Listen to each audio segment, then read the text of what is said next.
صاحب علماء کی طرف سے بھی بہت زیادہ پیچیدہ اس مسئلے کو بنا دیا گیا ہے. اگر انسان کسی ایک عالم کے پاس جاتا ہے وہ کہتا ہے جی ایک مجلس میں 3 ہو جاتی ہیں، دوسرے کے پاس جاتا ہے وہ کہتا ہے جی ایک مجلس میں 3 نہیں ہوتی، تیسرے کے پاس جاتا ہے تو وہ کہتا ہے جی کہ ہاں اس کے لیے ہو جاتی ہے کہ آپ کا نکاح ہوا ہے اور رخصتی ابھی نہیں ہوئی. پھر چوتھے کے پاس جاتے ہیں وہ کہتے ہیں ایسے واقعات ملتے ہیں کہ سرکار دو عالم صلی اللہ علیہ وآلہ وسلم کے عہد مبارک میں یہ ہوا اور اس کے ہمارے پاس جو ہے وہ بطور استدلال اسے استعمال کرتے ہیں. تو اتنی کنفیوژن ہے، اتنی پیچیدگی ہے، لوگ ڈرتے ہیں، پھر جاتے بھی نہیں ہیں، مسائل بھی نہیں پوچھتے.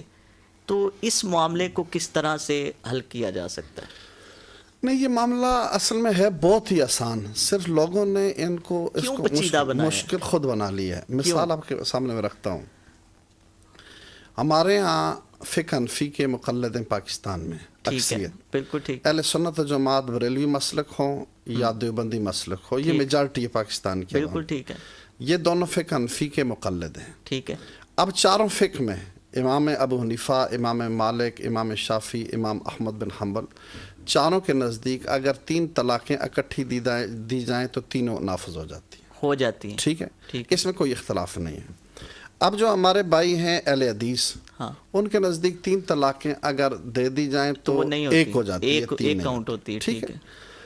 اب ایک بندہ حنفی ہے اور باقی سارے معمولات وہ اہل سنت کے کرتا ہے حنفی فقہ کے مطابق، اور صرف طلاق کا جب مسئلہ آتا ہے تو اہل حدیث کے پاس کیوں جاتا ہے؟ ہاں، یہ دیٹس دا مین پوائنٹ. اب جب اہل حدیث عالم کے پاس جائے گا تو وہ اپنی فقہ کے مطابق جواب دے گا، اس میں عالم کا کوئی قصور نہیں ہے. اچھا، وہ اپنی، لیکن پھر لوگ بدل لیتے ہیں نا، لیکن وہ مسجد کے گیٹ تک ہی ہوتا ہے. وہ جو انہوں نے اپنا وہ بدلا ہوتا ہے نا، وہ مسجد کے مسلک، وہ مسجد کے گیٹ تک ہی ہوتا ہے، اس سے باہر نکلتے ہیں پھر وہی معاملات. تو اس حوالے سے کیا شریعت اس کی اجازت دیتی ہے؟ نہیں، میں یہی کہہ رہا ہوں کہ جب یہ تو آدھا تیتر آدھا بٹیر ہو گیا نا. اللہ تعالیٰ نے فرماتے یا ایھا الذین آمنوا پورے کے پورے داخل ہو جاؤ. ٹھیک ہے، ٹھیک ہے، پورے کے پورے اسلام میں داخل ہو جاؤ.